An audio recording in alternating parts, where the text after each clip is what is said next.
সকলোকে স্বাগতম জনাইছো এতিয়া যেহেতু শীত আহিল আমাৰ সকলোৰে পিন্ধন উৰণে হওক বা খোৱা বোৱা সকলো হলনি হৈ গৈছে হয় আৰু এই উইন্টাৰ সিজনতে আমাৰ স্কিনখনো যথেষ্ট হলনি হৈ যায় বিশেষকৈ ইয়াত এটা ডাঙৰ সমস্যা হৈছে যে ড্ৰাই স্কিন হৈ যায় ছালখন বহুত ৰুক্ষ হৈ যায় ইয়াৰ আগতে আপোনালোকে মোৰ YouTube channel Assamese natural beauty and health চেনেলটো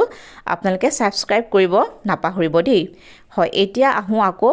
ছালৰ সমস্যাটোক লৈ হয় যেটো সময়ত মানে ৰুক্ষ হৈ যায় ছালখন আৰু বিশেষকৈ শীতৰ সময়ত এইটো বিয়া ডাঙৰ কথা হয় ছালখন ৰঙা পৰি যায় হুতুৰা হুতুৰ হৈ যায়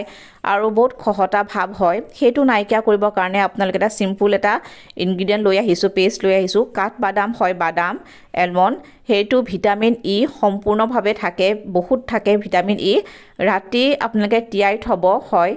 ৰাতিপুৱা গাখীৰৰ সৰ ল'ব বাদামৰ হৈতে গাখীৰৰ সৰটো হয় গাখীৰৰ সৰটো বহুত ভাল স্কিনৰ কাৰণে নেচাৰেল মানে হয় এটা ময়শ্চাৰাইজাৰ আৰু তাৰ লগতে এটা ল'ব নেচাৰেল আৰু এটা ক্লিনজাৰ হৈছে মৌ এই তিনিটা ল'ব আৰু লৈ আপোনালোকে মিক্সিতে পিছি ল'ব কাঠ বাদামৰ হৈতে এনেকে ধুনিয়াকৈ আৰু লৈ আপোনালোকে এই যেটি ইনগ্ৰেডিয়েন্টটো আছে আপোনালোকে লগাব সপ্তাহত 3 দিনকৈ লগাবচোন বাদামটো কোমল হৈ গলে তাক পিহনাটো পিহি ল'ব পাৰে আৰু মৌ গাখীৰৰ সৰ এনেকৈ এই মিশ্ৰণটো ল'ব আৰু ছালখন খুব সুন্দৰ হৈ আহিব এই সময়ত শীতৰ সময়ত আপোনালোকে লগাবচোন এইটো ছালখন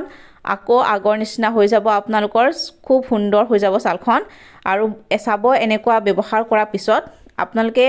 এইটো সপ্তাহত 3 বাৰ ব্যৱহাৰ কৰিব পাৰিব